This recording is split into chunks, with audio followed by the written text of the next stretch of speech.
Assalamualaikum warahmatullahi wabarakatuh. Perkenalkan, saya Sakib Muhammad, mahasiswa Universitas Negeri Makassar, Fakultas Matematika dan Ilmu Pengetahuan Alam, jurusan Biologi, angkatan 2023. Selanjutnya, mari simak penjelasan dari sistem reproduksi berikut ini. Pengertian reproduksi. Reproduksi adalah proses biologis di mana makhluk hidup menghasilkan individu baru dari jenis yang sama untuk mempertahankan kelangsungan hidup spesiesnya. Reproduksi dapat terjadi secara aseksual dan seksual, yaitu melibatkan pelubaran sel kelamin jantan dan betina. Baik, selanjutnya yaitu jenis-jenis reproduksi. Reproduksi dibedakan menjadi dua jenis, yaitu reproduksi aseksual dan reproduksi seksual. Reproduksi aseksual adalah proses perkembangbiakan yang tidak melibatkan peleburan sel kelamin atau gamet, sehingga keturunan yang dihasilkan memiliki sifat genetik yang identik dengan induknya. Contoh reproduksi aseksual antara lain pembelahan sel pada bakteri, pertunasan pada hidra dan jamur, serta fragmentasi pada cacing pipih. Sementara itu, reproduksi seksual melibatkan dua individu yang masing-masing menghasilkan gamet jantan dan betina. Kedua gamet tersebut mengalami proses fertilisasi yang menghasilkan zigot, kemudian berkembang menjadi individu baru yang memiliki kombinasi sifat dari kedua induknya.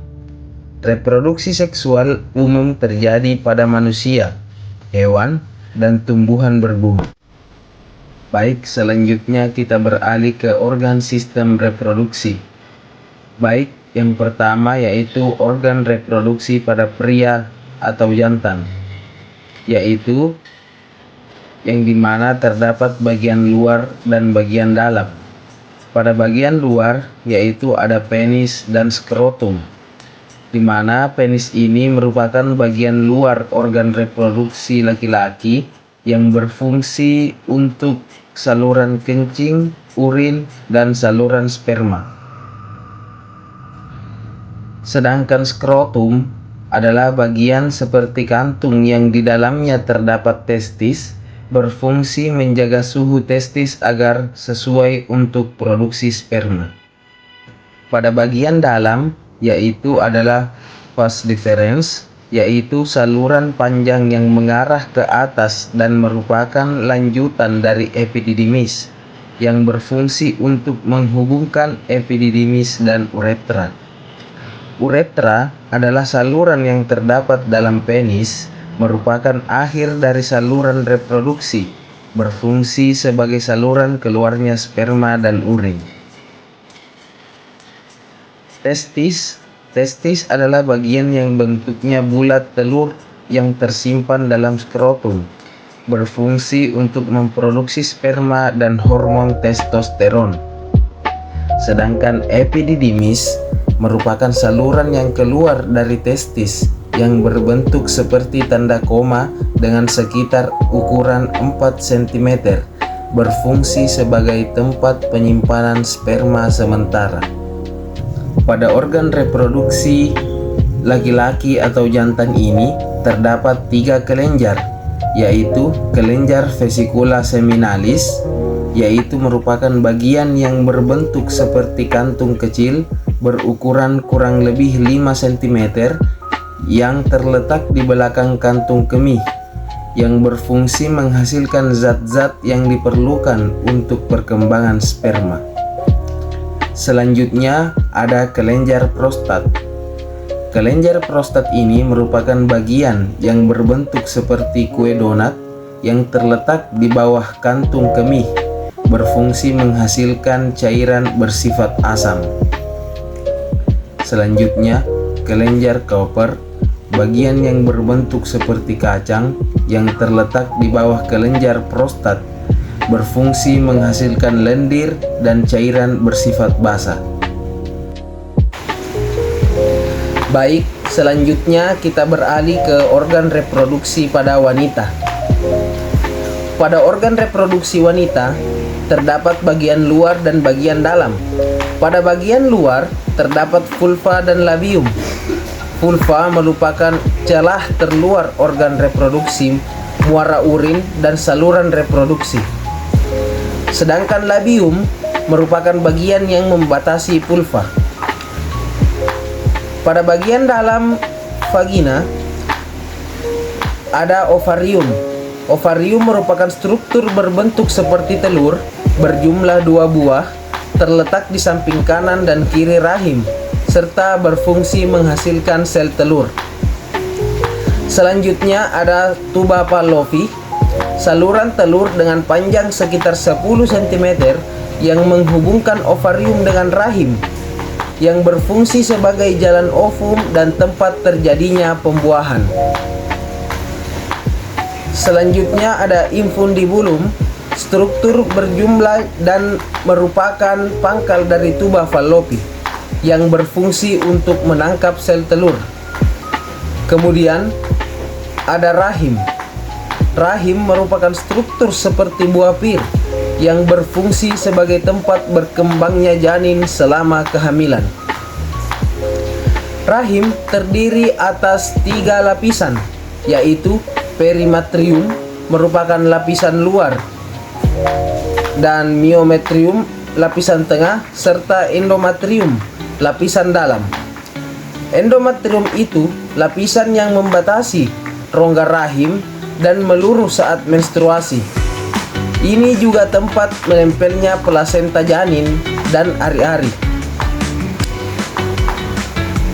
Selanjutnya ada serviks, merupakan struktur rahim bagian bawah yang menyempit dan membuka ke arah vagina. Berfungsi mengalirkan darah ke vagina saat menstruasi, mengarahkan sperma ke rahim, dan mendukung kepala bayi saat dilahirkan.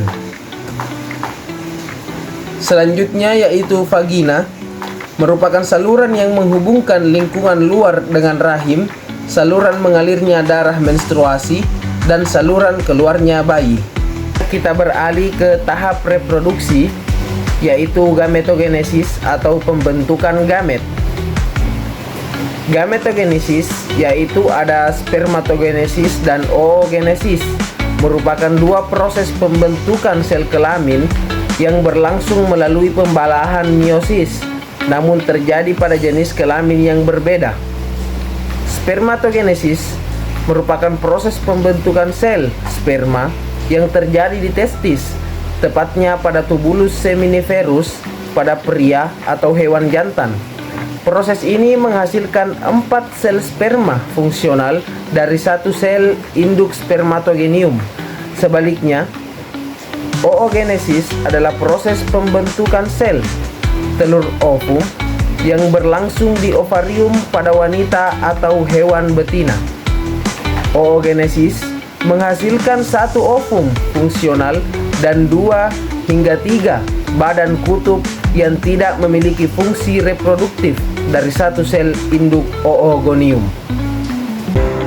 Pada beberapa hewan juga mengalami fase estrus.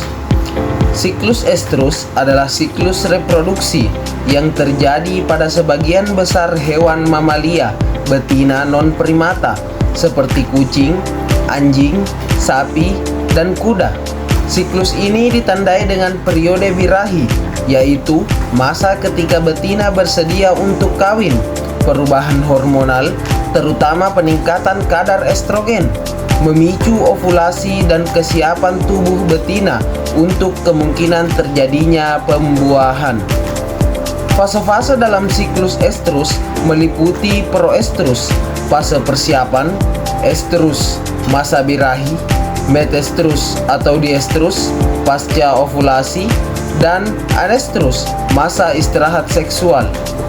Siklus ini bersifat periodik dan dikendalikan oleh hormon reproduksi untuk memastikan bahwa proses kawin terjadi pada waktu yang paling optimal bagi keberhasilan reproduksi.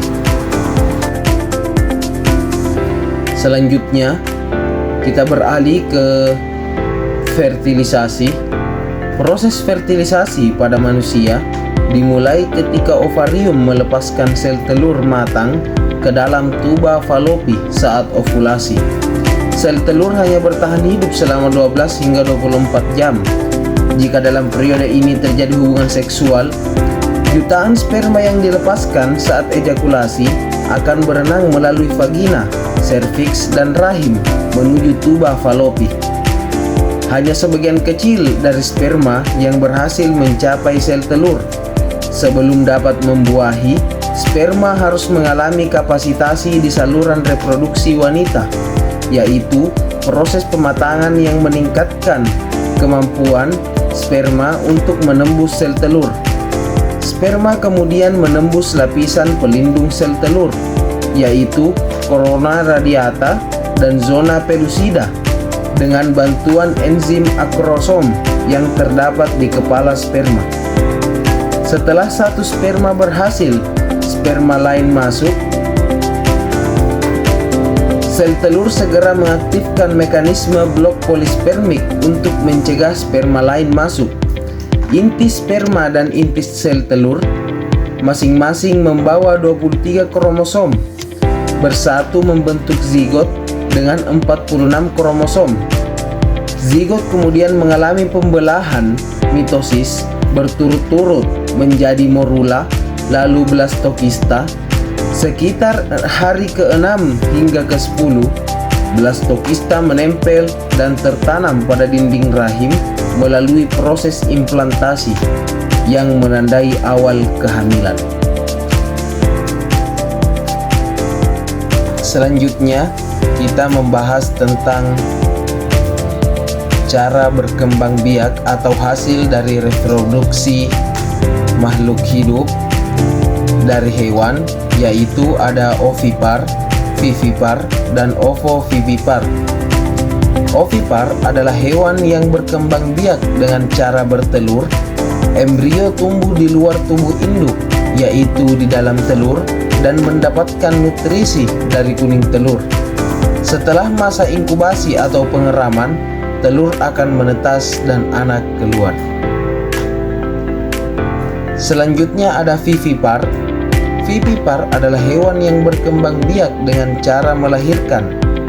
Embrio tumbuh dan berkembang di dalam rahim induk serta memperoleh nutrisi langsung dari induk melalui plasenta. Setelah mencapai tahap perkembangan tertentu, anak akan dilahirkan. Selanjutnya ada ovovivipar. Ovovivipar adalah hewan yang berkembang biak dengan cara bertelur dan melahirkan. Embrio berkembang di dalam telur, namun telur tersebut tetap berada di dalam tubuh induk hingga menetas. Anak akan keluar dari tubuh induk seperti dilahirkan. Kesimpulan dari materi kali ini yaitu sistem reproduksi adalah sistem dalam tubuh makhluk hidup yang berfungsi untuk berkembang biak dan menghasilkan keturunan. Pada hewan dan manusia, reproduksi terjadi secara seksual melalui proses pembentukan sel kelamin, pembuahan, dan perkembangan embrio. Reproduksi ini dapat berlangsung melalui berbagai cara seperti bertelur, melahirkan, atau kombinasi keduanya. Selain itu, tubuh betina mengalami siklus reproduksi seperti siklus estrus atau menstruasi untuk mempersiapkan kehamilan. Semua proses ini bekerja sama agar makhluk hidup dapat mempertahankan kelangsungan hidup jenisnya. Sekian video penjelasan dari sistem reproduksi ini. Nantikan konten-konten selanjutnya. Saya Sagi Muhammad, pamit undur diri. Assalamualaikum warahmatullahi wabarakatuh.